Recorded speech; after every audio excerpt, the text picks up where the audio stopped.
G'day and welcome to the School of Graduate Studies 3-minute thesis session. This is the second session of today and we've got 3 more student presenters for you.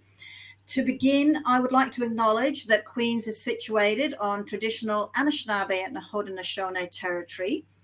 By mentioning the history of this land, we hope to educate, to create an awareness of Indigenous histories for both domestic and international graduate students as part of this institution's desire to foster inclusivity on campus and to encourage reflection on what it means to occupy this space.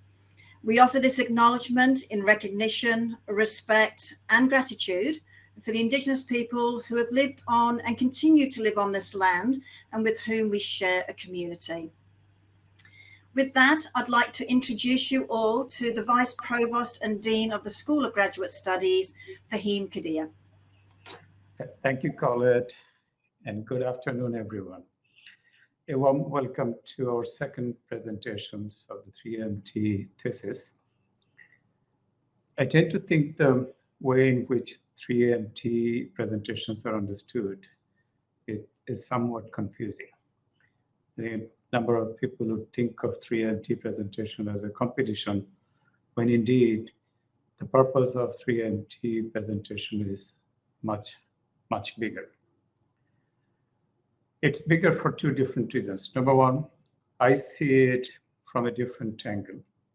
This is a place where graduate students celebrate their research successes. It is a place where graduate students convey the research findings to the larger world, to the larger community. I do have some philosophical biases, and I'm aware of that as a grad dean. I'm often interested and looking for opportunities to celebrate the successes of our graduate students. But there is absolutely no question about the role graduate students play in the research enterprise. Regardless of my position, as a faculty, I would always say that graduate students are key drivers of innovation for our society and economy. And one of the interesting aspects of graduate student research is that unlike many of us who are faculty members, would often consider research as a process of producing knowledge, whether it's for the purpose of adding something new to the epistemology of our field or for another purpose. And then you often don't take really huge risk. And that is the place from where graduate students come from. They're bold. They don't hesitate to take on projects that are complex in nature, that are incredibly difficult in understanding the issues. Nonetheless, they take on for the purpose of contributing to the global good, to the common good. The knowledge they produce plays a decisively important role in shaping our understanding of the world, a place where we live, a place that we want to change. The novel ideas and groundbreaking discoveries not only enrich the academic domain or academic world, they also help us find solutions to various challenges facing the world today. For me, 3MT is an event that showcases the cutting-edge research our graduate students carry out on a daily basis. It is also about a place, about an opportunity to showcase how they contribute to better society and economy. So with this, I would like to invite 3 of our presenters today. I will start with our first presenter, Rebecca Strout Stassel, who is a PhD student in education in the Faculty of Education. And she was a finalist in last year's 3-minute thesis event. Rebecca is being supervised by Dr. Benjamin Korsruva, and the title of her presentation is Educator Acculturation: Challenges in Overseas K-12 Schools. Unfortunately, Rebecca cannot be present here to make the presentation live. She has to address an urgent family matter. So instead of her being present on the panel, we would be showing a recorded presentation made by Rebecca. The ability to socially adapt to a new environment or acculturation is fundamental to thriving and is implicated in teacher retention. It's a challenge for teachers who must learn to acculturate to both host and organizational cultures and support the acculturation of their students too. Sorry, are you My not hearing? research examines how educators learn to manage policyscapes and culture shock and still thrive. Policyscape, what's that? It's a landscape of policies and practices from diverse cultural orientations. In international schools, these can collide. Imagine teaching a law lesson that included asking one students to break the law. I did that. I was teaching law, and there was a case involving a politician who had allegedly impregnated an underage teen. There were two possible legal frameworks to use, so I asked my students to debate the merits of each, not realizing it conflicted with censorship laws. Fortunately, my principal was really supportive in helping to navigate that policyscape. Unfortunately, these can sometimes lead to sudden teacher termination, which can be crushing to stakeholders, including the newly hired, who reported feeling less secure after a colleague was fired. I went to Southeast Asia in November to interview teachers and principals. They're now journaling and collecting artifacts. Policyscapes are emerging prominently in the data. Many teachers don't realize they've encountered one until it's impacted them or their students. Policyscapes exacerbate culture shock. Early findings support studies concluding that school leadership has a profound influence upon teacher acculturation, and high self-leadership capacity is also implicated. Learning about the experiences of these educators may help us to unlock keys to a culture of thriving while teaching overseas. Thank you. Okay, my apologies there, everyone. First of all, two things. I clearly forgot to put the microphone on. And secondly, the captions didn't show up. So I do apologize for that. And also to Jamie, who was expecting those captions and was going to be let off the hook. So sorry about that. Totally my mistake. But one of the things that Rebecca had, Rebecca did this 3-minute thesis 18 months ago. And so, which is quite a long time ago. And after the 3-minute thesis, she was going to be doing field research and going actually overseas to interview various teachers. And of course, the pandemic hit. And so that kind of mucked up some of her plans of data collection for her research, which has happened to a few of our grad students over this past 18 months, where they've had to pivot a little bit, not just in the classroom, but in doing their own research. And so not necessarily moving along in the same direction which they thought they were going. I'm pleased to say that Rebecca is back on track. But as we know, sometimes with grad students aren't necessarily single. They have families to look after, both young ones and old ones. And I'm certainly going to be asking Jasmine a little bit about that later.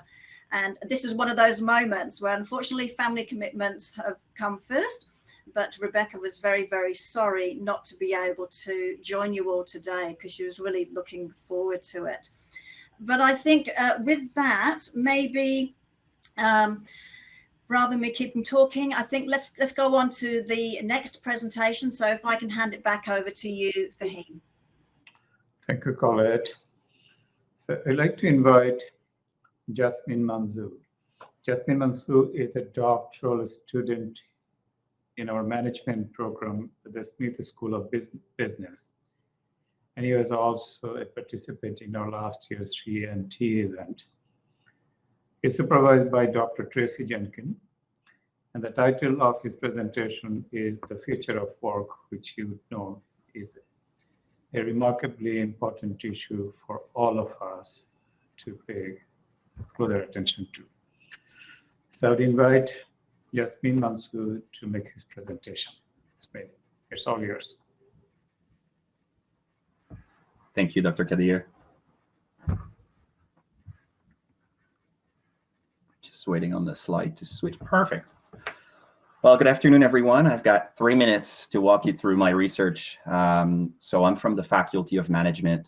I've been working on this for several years, and today I'm going to walk you through our work, the future of it, and what brought me to present you sort of the early findings of my research. And I'm going to be focusing today on chatbots and intelligent applications you're using commonly if you have a cell phone or a smartphone or computer. We're talking about Alexa, Siri, Cortana, Google Assistant. And what I've investigated throughout a summer project doing a qualitative research is trying to figure out how will this work of ours change in the future since those applications are coming out. I went to speak to employees that are using AI, chatbots, intelligent assistants, and coming up with some perspectives on how the work is coming out. So how do we use those, and what's happening in the world? And what came out of this is the realization that from consumer side, we're using them as individuals. You know, some of you are probably asking Siri and Cortana to perform tasks for you on a daily basis. Some of us have, children who are thanking those applications. And it brought me to think, well, what's the future in the workplace? Is it going to translate into us as employees interacting with these applications as they're becoming to get smarter? So what I did is I basically decided to do a qualitative study. I went to ask individuals, and I asked individuals in online forums that were using Alexa, which is the Amazon application, which has launched an application for Alexa for Business. So you could see a small enterprise launching Alexa in their office, and secretaries interacting with Alexa to schedule meetings, order goods. But this is sort of the tip of the iceberg, because what I unearthed from this research showed me that organizations are launching advanced applications, much more advanced than that. So through my network and through those online forums, I talked to employees at IBM, which was an interesting example. They've literally replaced their human resources department with a chatbot, which is called IBM Watson. You may have heard about Watson in the past. Premiered on games such as Jeopardy to be able to answer questions like humans do. And so it's taking over human resources. Employees query Alexa, Watson from IBM to ask them, when can I get a promotion? What should I do to get my pay statement? And the application responds to the employees from there. So what I did from that is I did those interviews, I coded them, and I looked for some theoretical relations between the topics. And what came out of it was an idea of a process on how we're using AI in the workplace, sort of the idea of there's inputs on how we're interacting with it. Turned out that to be inclusive in this world, we need to be able to type to them, speak to them. And we have employees with visual impairments, ear impairments. So we need to be inclusive when we're interacting with that. So the input needs to be all encompassing. And then there were a few processes that came out from the employees, and some of them were pretty obvious. Seeking information is us asking Alexa, what's the weather? But other organizations have replaced tasks using Microsoft Cortana at work, installing it, and booking meetings with other individuals, just asking Cortana, schedule a meeting with so-and-so for next week. It would do it automatically. And finally, what was interesting within the, I would say, knowledge workers and high-tech firms was the idea of augmentation of capabilities. It was described to me as the power of 10 people with you. Basically, AI is there to support you, can give you recommendations, provide you with outputs. And so what came out of that was then I saw some positivity, such as efficiencies, replacing tasks individuals don't want to do, focusing on strategic elements, but also some fears, people being afraid that their jobs will be replaced, maybe a societal cost. This was before the pandemic, and I was envisioning us, not interacting with too many people.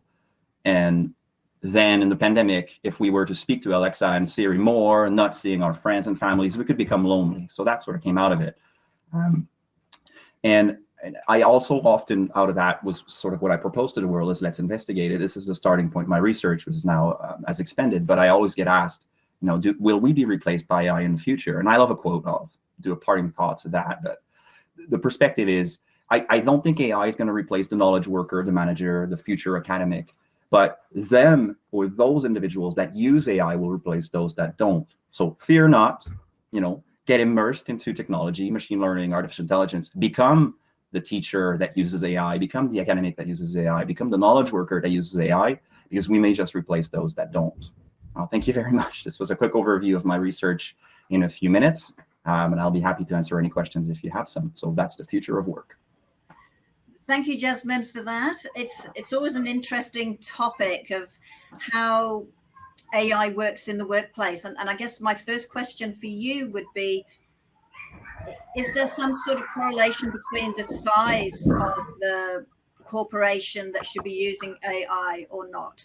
Because we've got very small corporations to very big ones. I love your question, Colette. And so what I found, and in 3 minutes was hard to explain, but there were two models. I would call a top-down model and a bottom-up model. But top-down would be a large corporation, take IBM, they're launching enterprise-wide applications, all employees get on board, and it's more secure, it's more safe. On the other side, I spoke to little, small entrepreneurs, small startup firms, and what they were doing is they were taking consumer applications and bringing them to the workplace. But the issue with that was, that small entrepreneur in the firm of 4 employees using Amazon Alexa for business, it records everything. Every single conversation is recorded. So yeah, you now can order pencils and pieces of paper faster, but anything you've said is somewhere stored. And so the safety, the security, and the privacy, this invasion may not be thought up by the small firms. And in the future, maybe they'll meet in the middle, the larger corporations having an advantage on the security side, data breaches being an issue for smaller corporations. But the applications are there, and those small startups are being more, innovative, creative. And I feel it's interesting for the employees too that were working there, seeing the corporation or the small company as sort of up and coming. Employees were happy to see that. So can we meet both secure and interesting workplace? I think this is where it's going to go. Well, you mentioned the pandemic. Has the pandemic done a major shift with some of the larger corporations or anyone using these sort of chatbots that you call them? So I would say yes, but indirectly. It's just that we've moved everything virtually. Every single organization has adopted information systems. They're ubiquitous. And the companies that were larger sizes, such as IBM, I don't know, if you had a client customer service system, now they can reach out to a lot more firms because a lot of firms are dealing online, and those firms add artificial intelligence applications. So I think it's happening indirectly because all the firms now have a presence online. And also my research sort of stopped for a few months there in the future, but it'll be interesting to see if sort of loneliness, for example, if in the pandemic we've been more lonely, not interacting with individuals around us, and if organizations are launching AI more, are we coping with AI, seeing it as humans? Are we more lonely, seeing them as not humans?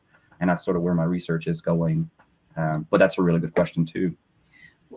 The last question I'd like to ask you, Jasmine, is that I know you're what I call a student parent. So you've got kids in the background and maybe dogs as well. And, then the pandemic hit. So you probably had kids coming home or working from home, that kind of thing. How has the pandemic, and not just the pandemic, but being a student parent affected your journey as a grad student? Because a PhD is a long time to be working on something and concentrating at the best of times, let alone having to look after and support a family as well. Thank you, Colette. I will be personal. I'll share something with everybody here today because I think it'll help. I certainly learned from it. But so I have 4 young children. They're upstairs running around, and so far so good.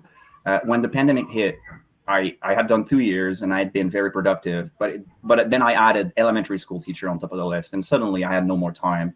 And after 2 years, anyone that joins a master's or PhD, maybe after the first year, there's a large exam called the comprehensive exam, and it's quite important. Like you'll have some nightmares about it, but it's a rite of passage. You study hard and you typically make it. So study for a few months.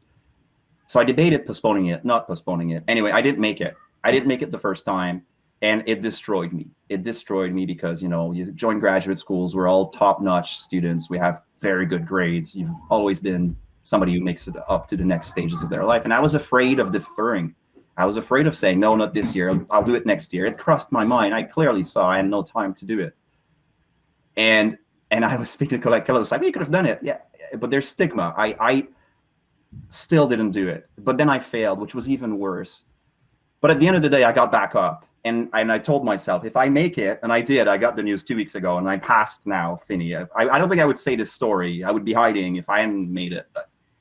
But I told myself, I'm going to go through it, and it'll give me a good story to tell my future grad students if I sit across them or others. And it's okay to ask for help. It's okay to differ. It's a long journey. And I think it's been described to me as a roller coaster. There'll be good times, not so much good times. And yeah, it's the best of times, worst of times too. Like, I think graduate schools, you get to learn about yourself a lot. You surround yourself with good supervisors, good faculties, and to share your stories with others. Turns out I wasn't the only one who had issues with supervisors or with papers, rejections, and that's okay. But we don't say it. Well, thank you, Jasmine, for being so open, because like you said, it's not easy. There is a little bit of stigma there, but you did get through it. So congratulations on passing your comps, and good luck with the rest of your work that you're doing, because it's clearly something that we're all thinking about right now in corporations, of how AI does interact within the corporation. So thank you very much for that. Now I'm going to hand it back over to Fahim. Thank you, Colette, and thank you, Jasmine, for an extraordinarily powerful presentation. I think it's a timely topic and something that people would be deeply interested in understanding more about it. And I hope that you will have opportunities to discuss some of your research findings. So now I move on to our third presenter. And it's a bit of a tricky thing. I was going to say a graduate student would be presenting. When Alistair was attending last year's 3NT event, he was a doctoral student. Since he successfully defended his doctoral dissertation, and he is no longer a graduate student. Congratulations, Alistair. So Alistair Kirolf was technically a student of chemistry, a doctoral student of chemistry last year when he was attending the 3NT event. And the chemistry department is in the Faculty of Arts and Science. And his work was supervised by a very known chemist, Dr. Diane Bushman. And his presentation today would be on Down and Dirty, a bioaccessibility method for soil risk assessments. So Dr. Kirolf, please. Thank you, Dr. Kadir. It's kind of weird to be back as a PhD, but let's do a quick virtual poll. No cheating. Come on, I've only got 3 minutes. Raise your hand if you've ever ingested dirt. Okay, hands down. I can tell you that some of you are liars. See, everyone incidentally ingests dirt every day. This mainly comes from the dirt on our unwashed hands. The surfaces we touch and activities like gardening, hiking, or outdoor sports can all deposit a layer of soils onto our hands. Then, when we touch our faces, eat, or get surprised, that hand-to-mouth contact can transfer the soils into our mouths. Health Canada estimates that the average adult incidentally ingests around 20 milligrams of soil a day. Interestingly, this estimate increases for toddlers to around 80 milligrams per day. With all this soil we're ingesting, we better make sure it doesn't contain anything that's potentially toxic. Well, many elements like chromium, arsenic, and lead are toxic to humans and are often found as contaminants in soils. In Canada, many Indigenous communities live on lands with contamination, and the Government of Canada lists over 5,000 active contaminated sites across Canada, with 15 just in the Kingston area. So how do we know what's in those soils we're incidentally ingesting every day? And how can we find out if they contain contaminants that could be toxic? That's where I come in. My research models the gastrointestinal processes that occur to soils after ingestion to see how or if toxic elements are leached out and made available for absorption into the bloodstream. A key concept in this leaching is bioaccessibility. Bioaccessibility is the amount of a substance like chromium, arsenic, or lead that is leached out by the saliva, gastric, and intestinal juices. If an element has a bioaccessibility of 0, there is no cause for concern, as it won't be able to exert its toxic effects on the body. Rarely is this the case, so my work is to see how bioaccessible certain elements can be. So how can we model this? By encasing our soil in a small plastic tube, we can send our artificial saliva, gastric, and intestinal juices directly through the sample and precisely see the levels of the elements leached out. Then we can calculate the bioaccessibility of that element. Knowing the bioaccessibilities of potentially toxic elements can help inform human health risk assessments conducted by the Government of Canada across those 5,000 active contaminated sites. This can lead to better informed cleanup strategies, government policy, and public health outcomes, particularly for those in affected Indigenous communities. We can all remember eating soils as kids, but even as we grew up, that incidental ingestion never stopped. Fortunately, through bioaccessibility models like the one I've shown you today, we can get a better idea of what's in our soils and if it will harm us. So if I now have you worried about all the soil that you're incidentally ingesting and you feel compelled to scrub your hands clean, rest assured that the risk to you is very low because there are people like me doing all of the dirty work. Thank you.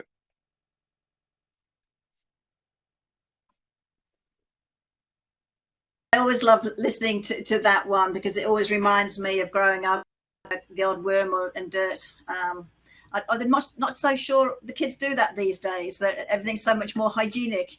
But thank you for that, Alistair. You're welcome. Or should I add Dr. Kirov? What I should you can call me Alistair. Got to get used to that ring. So one of the things I'd like to ask you about that, you talked about, how this can sort of help, particularly up and now at some of the Indigenous lands and things around, and some of we hear about all the water shortages or contaminations and things. So now this is another thing that we need to think about. And you talked about maybe changing policy. How far along are we on that, or is it still just at the starting stage of saying this is something that we can use to sort of help make that policy down the track? Yeah, so currently the work that I do is more on the exploratory phase of the actual method and using it for looking at soils. And another research project in our group is looking at garden vegetables that are grown in these higher contaminated areas. And so we're not at the policy stage yet with my research, but there's definitely policy and work being done using similar bioaccessibility methods. So it's definitely in use currently by the government. Well, that's really good, because you also think about some of the mining towns and things of what's in the soils around mining towns. And yeah, so that would be really, really helpful. So you have completed your PhD, your side of the research. Within your research, were there areas along your journey where things just weren't going to plan, or you did a test and it just didn't work? Because I know that happens a lot in chemistry. Oh, it happens. There have been countless moments of failed experiments, late nights in the lab, many rejections from publications. It's a process. Like Jasmine said, it is a roller coaster of highs and lows, of successes and failures, and it's just about riding through it, I think. Yeah. I know I always say that even with failures, you can still write up about a failure, because you're going to help the next group along, saying, well, don't try that because I've tried it. So kudos to you for keeping going. So what's next for you, though, now that you've finished your PhD? Are you going to continue that work, or have you passed the baton to someone else to do the next steps? Well, I think currently there's other people in the lab using this method and using this research. And I actually was texting with one of my lab mates today about how to work through it and problem solve things. So I'm definitely still involved in the research, but I've actually moved to BC. I'm living with my parents and taking a little bit of time off to just kind of figure out what I want to do. I think this research leads really nicely into working with Health Canada, if they'll have me. I haven't applied for anything yet, but that's always an option. But yeah, the future for a PhD in chemistry is quite bright. So I'm excited where it might take me. That's great. And congratulations again. I'm going to hand it now back over to Fahim. Thank you, our three magnificent presenters, Alistair, Jasmine, and Rebecca. I think at the beginning I mentioned that your research is not so much about producing knowledge for your department or your own community. It is also for the larger community. And the three presentations made it very clear how university research contributes to the common good. Thank you all. I wanted to thank all of our participants and listeners to join us. It's a Saturday afternoon, and thank you very, very much for sharing your afternoon with us. And I hope that through this kind of activities, we'll be able to establish more engaging connections with our alumni network, there'll be more opportunities for us to do something similar. I wanted to end by thanking my colleagues, Colette Steer and Kim Krasnowski for their extraordinary work for holding these two sessions today. And I wanted to thank Jamie for making the session accessible. Thank you all. And I hope that next year we'll see you again during the homecoming. And I also hope that you continue to explore a few other sessions during the homecoming. Thank you all for joining us, and have a wonderful afternoon. Bye-bye.